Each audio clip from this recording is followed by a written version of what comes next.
Hi again, everybody. This video is sponsored by contribution from Astrid, and here's her story. Hi, Ollie. Thank you so much for what you do. It's so valuable. I am low contact with most of my family because they are all narcs, with the exception of my brother.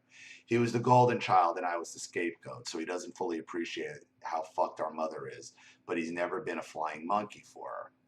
I have so many stories about my mother that I really struggle to know where to start. Probably this means I should send you other letters, otherwise, this one will get far too long. So for now, I will stick to the few I tell to illustrate to other people why a very limited, very arm's length relationship with this woman. Some important background information is that my mother was a member of a small but well known cult. I don't want to be more specific, but you've definitely heard of it. She still believes they're crap. My parents actually met in it. My mom was 32 and was in a position of authority over my dad, who was only 19 at the time. She has told me she had already decided to find someone to have kids with. And so when she got put in charge of his spiritual education all day, every day for 2 weeks, she knew he was the one and decided she would do everything she could to convince him to impregnate her.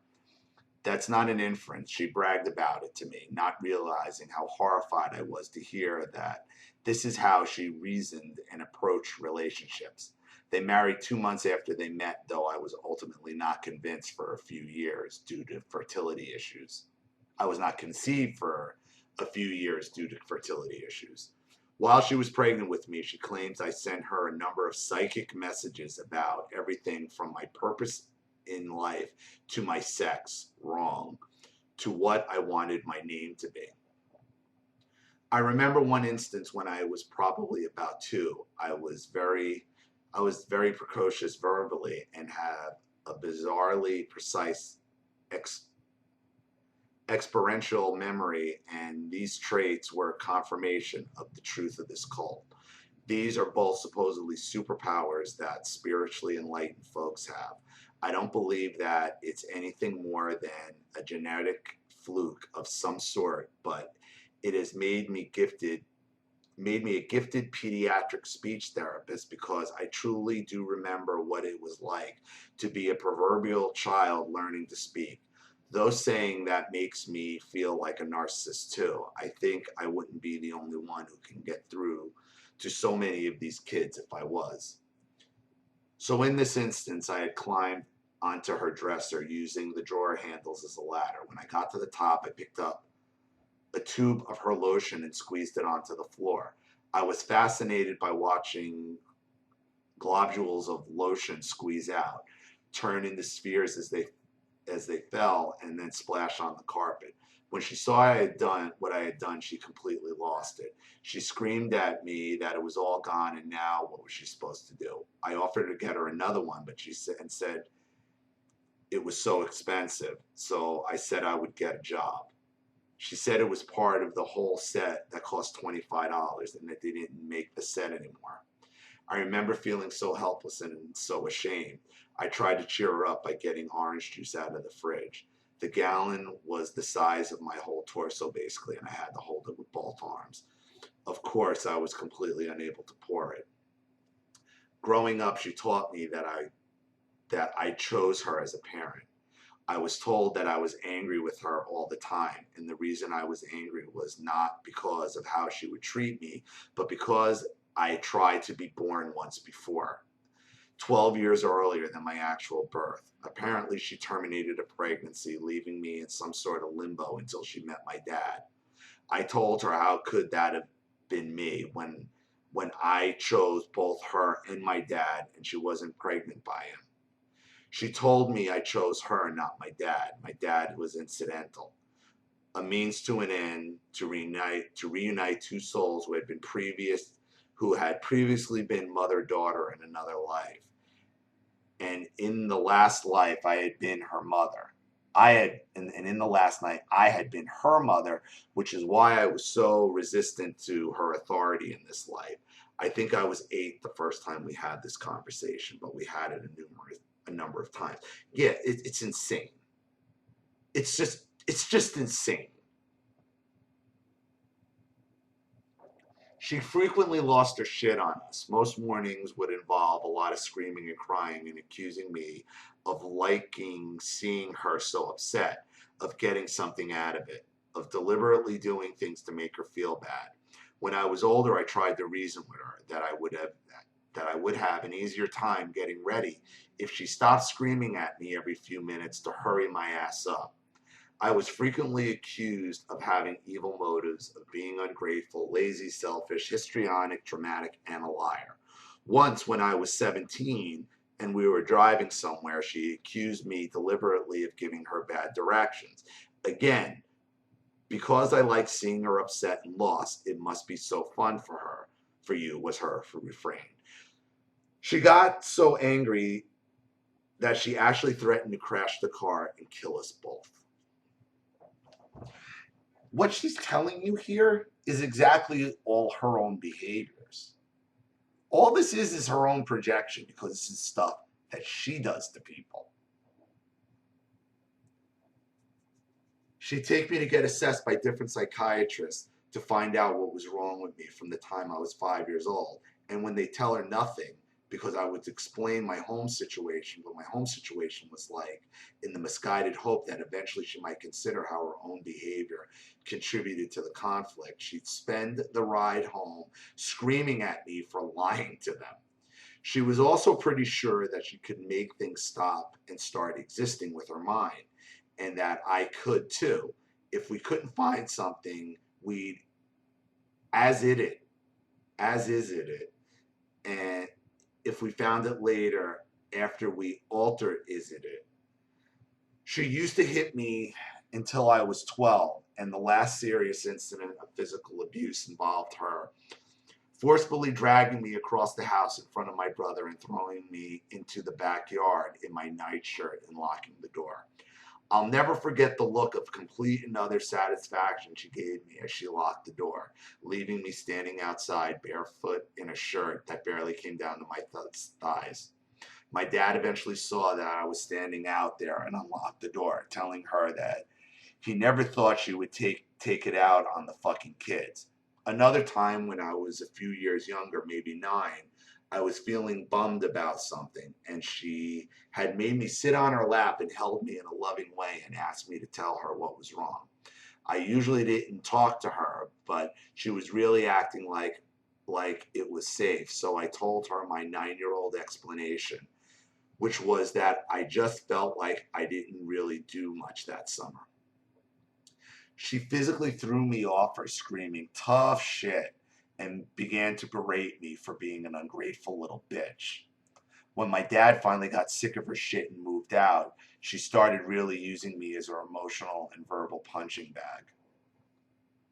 At this point, I hated myself, had no friends, horrible anxiety, and was incredibly depressed. I was self-injuring, not that she ever noticed. Every time I went over to my dad, she'd interrogate and berate me when I got back. When I was over there, she would call and berate me over the phone about how terrible my dad was, and have I said all the things she wanted me to say, and had I asked about whatever random crap shouldn't have had to think about as a 13-year-old. She even manipulated the justice system, having me lie and exaggerate along with her in order to prohibit him from having me over for visitation when his girlfriend was over.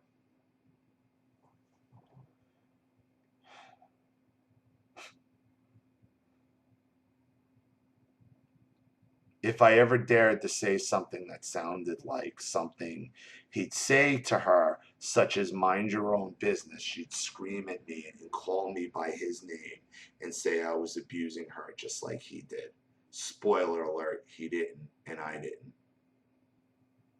The worst few months of my time living with her were in my senior year after I started dating my first boyfriend.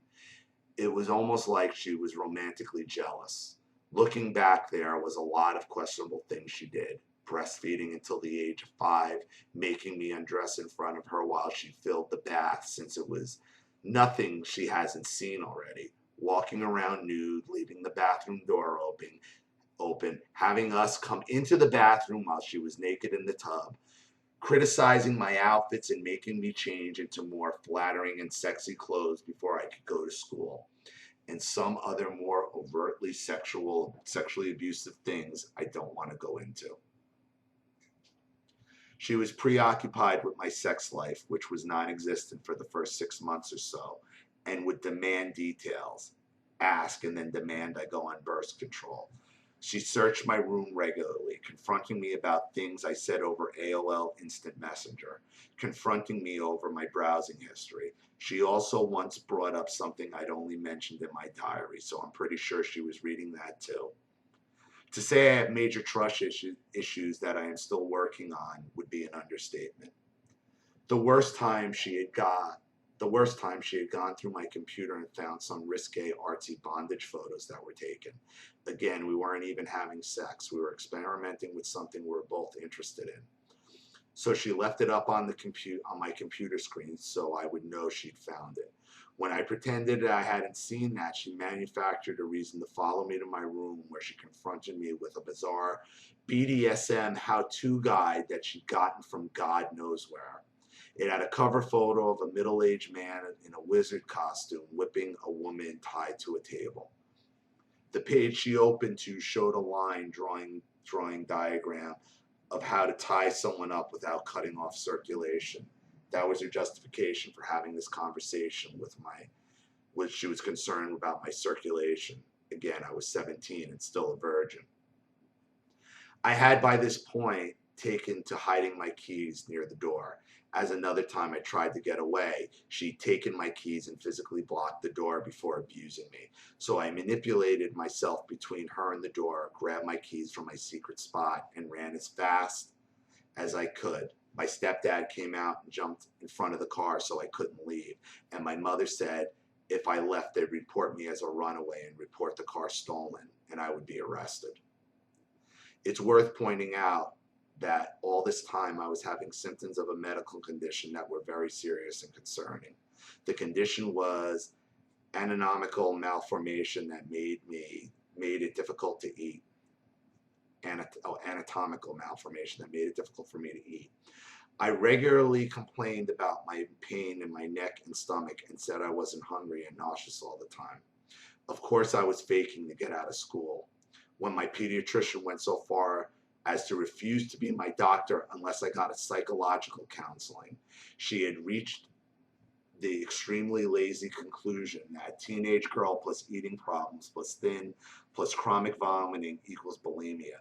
My mom said we couldn't afford it, which was crap. I got my diagnosis and surgery several years after that, thanks to my own efforts.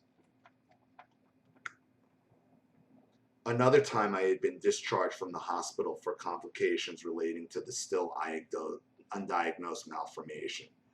She came up to help me pack for a move. I had been very clear that I needed regular naps as I did not have much stamina. I said I would need to sleep for about an hour and a half, from about 5 to 6:30, or else I really wouldn't have a productive evening. When I tried to nap, she continued to ask me every 30 seconds whether I was taking a nap or that item, no matter how many times I told her to stop. Remember when she accused you of giving her the wrong directions and sabotaging? Remember how I said it was projection for her own behaviors? An hour and a half went by and I had not gotten any sleep. I told her that I was feeling very angry that she had done that, especially as I had been very clear and she was not remotely apologetic and just kept saying my granddad would be upset if we weren't packed up by tomorrow. I said I would like her to go downstairs and watch TV and leave me alone to pack. She took my keys as the living room had a separate entrance. Instead of doing that, she stole my car and drove somewhere and called me to scream about how I had broken our relationship and would never recover. She also said that my first boyfriend had ruined me and I was so fucking tired of her shit by that point I really didn't care. She eventually came back. The year after that, when I was 22, I was again hospitalized for my condition. I had a minor emergency surgery and she came up to help me in the immediate recovery period. I don't know what I was thinking, except I really believe no one cared about me but her. This was in part due to the fact that the IV morphine makes me immediately suicidally depressed. which I didn't realize at the time. Figured it out, another 2 hospitalizations had the same phenomenon. But anyway, by the time I was home, I was mentally okay again. She started trying to pick a fight about a Supreme Court nomination that had been in the news. Politics was a subject that would frequently inspire her to say horrible things to me until I was crying, and she felt like the smartest person in the room again. Yet she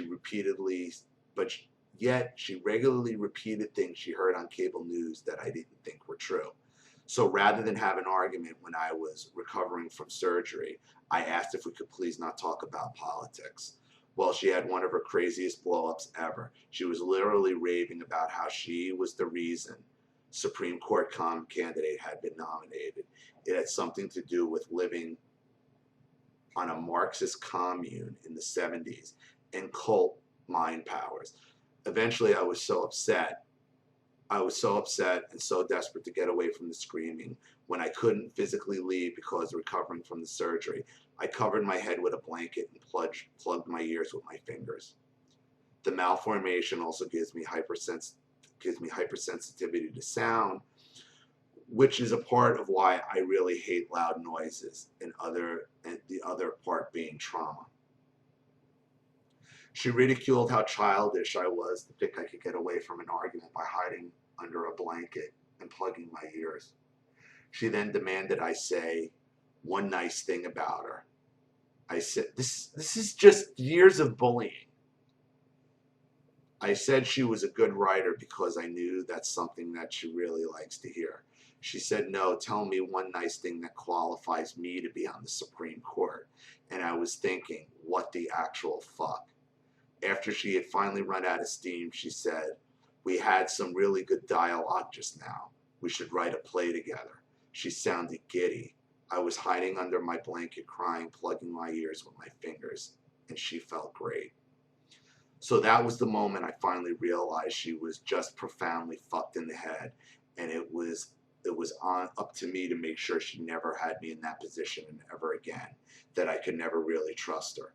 I'm 29 now, and we see each other maybe once a year.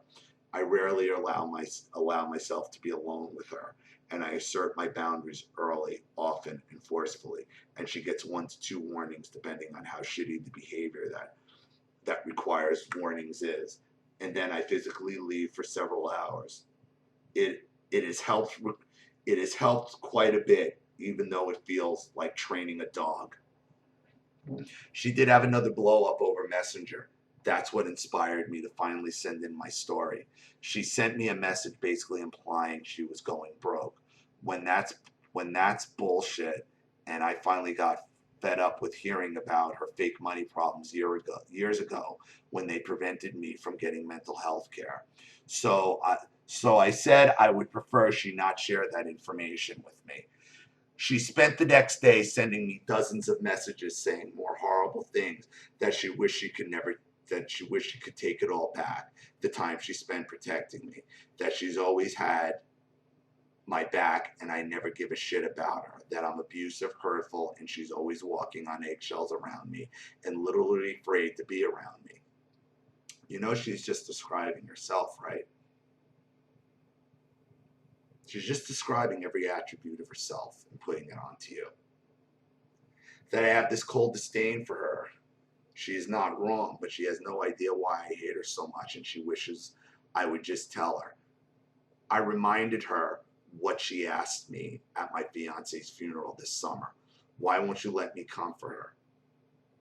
Is it a real mystery? So she changed tactics and started telling me I couldn't ask for a more wonderful daughter, and she's so honored to be my mother. More manipulation. This button has been disconnected, but what if I try these buttons? What if I try these buttons? I work with kids with a lot of behavioral challenges, and I use the same tactics with them. My line of work has taught me that I would make a much better parent than my mom, and that is both inspiring and infuriating. It is really not that hard to be a good mother, and no matter how difficult I was as a child, I would have been able to handle me better. I am not sure how to wrap this up, so I will just say thank you very much for helping to raise awareness about narcissistic abuse and providing a hub for victims of this particular kind of abuse to have our own experiences validated.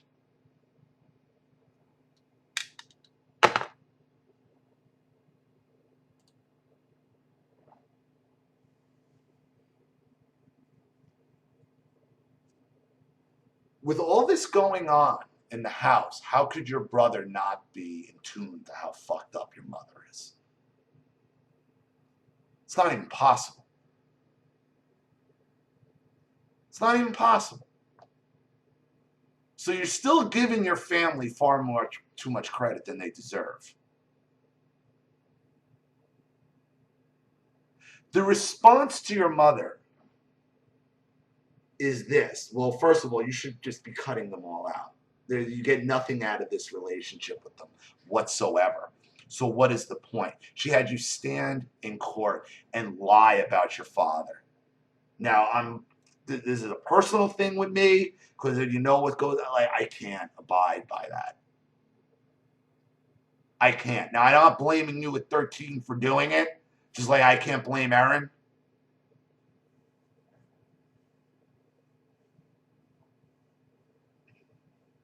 Why do you think she went after a 19-year-old at 32 years old?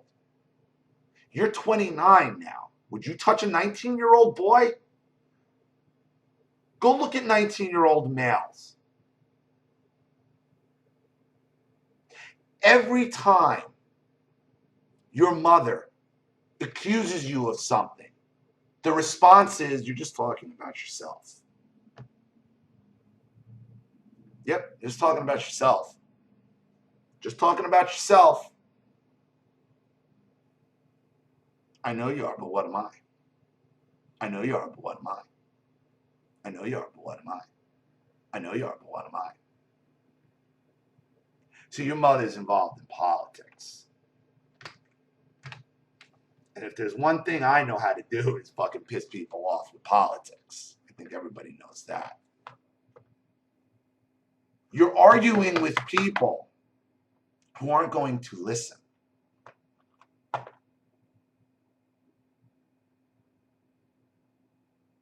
When the narcissist projects, because that's all your mother is doing, is projecting. I know you are, but what am I? I know you are, but what am I? I know you are, but what am I? That will send them into a tizzy. No, you are, but what am I? Harder to do as a child, growing up.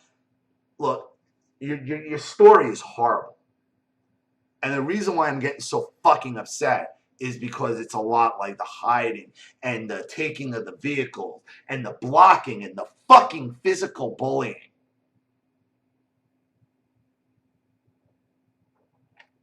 Enrages me. Enrages me. To no end. To no end.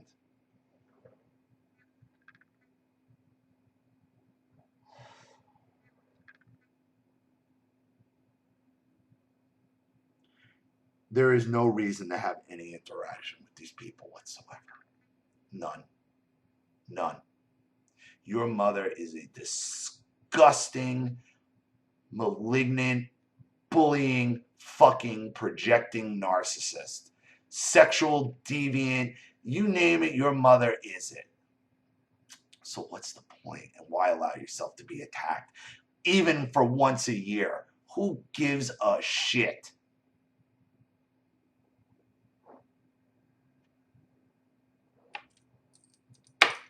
The answer to narcissist projection,